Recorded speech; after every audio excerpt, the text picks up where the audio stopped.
everybody, hope you're all doing well. Today we took the dash out and it's led to one thing after another. Say hello, wife. Thankfully there's no rust to contend with, it's only surface stuff, so we are going to treat and paint that. But the main reason for this was just to check the wiring. I'm going to redo the earth cables and we're going to give the fan a brake fluid change as well. But whoever has time in their hands, this is definitely worth doing. We have found some really dodgy wiring, which I'll show you in a moment. And if you're going to start travelling and doing stuff, you're going to have your kids in the car, peace of mind, just double check it. As you can see, there are some joins which I'm not happy about, and it's probably bare wire under there. So this all needs to be checked. I've got crappy inline fuses. So that all needs to be rectified, and then if we go around the front, I can only assume that somebody in the past tried to do the headlight upgrade kit. As you can see, and I've got the relays down there for it, but they had one cable splicing into two cables. So we are just ripping all of this out. I'm going to connect all the original wires back together, and then if we do want to upgrade the headlights, then we're just going to buy the upgraded wiring kit that I think Heritage sell.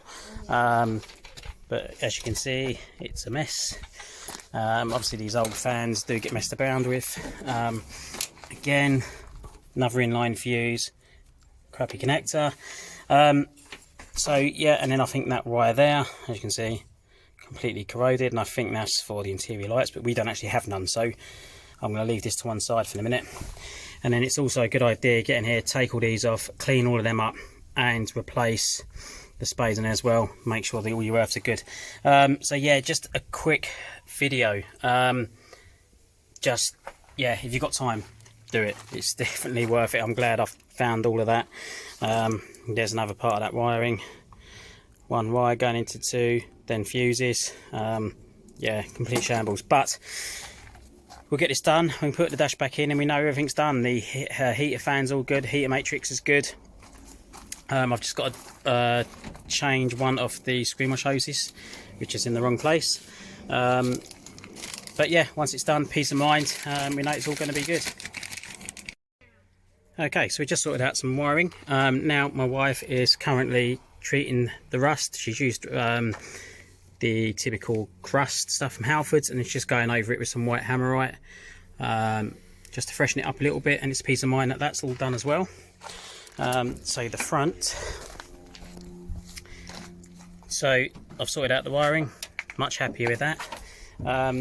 The things I'm using with these, and I do quite like these, actually got solder in them, just use a heat gun, and yeah, that's your wiring sorted. But also, while I'm here, so these lights here, these are off the Mark II Golf. As I said in the previous video, I got them to fit. So all I've done is there's two small holes which are naturally in the housing, which were those two, which I've just made them bigger to fit the adjuster in. And then that hole there I marked up and drilled. Now I do need to get a longer screw like that to go in there, and then I can adjust them properly. But as you can see, they fit really well. Like I say, I just need to go like probably to an MOT garage to get the lights adjusted, but once I've got that longer screw in, yeah, that one there, I can adjust them properly. But yeah, they do look really nice, and they do finish the front of the fan off, so really happy with those. But yeah, if you've got a nice set of Mark II Golf lights, or you know someone selling some, these cross-haired ones are really nice. Give it a go. Just something a bit different. But I'm going to leave this video here. We're going to crack on and finish up, and I'll take some pictures for the end of the video. But I'll speak to you soon.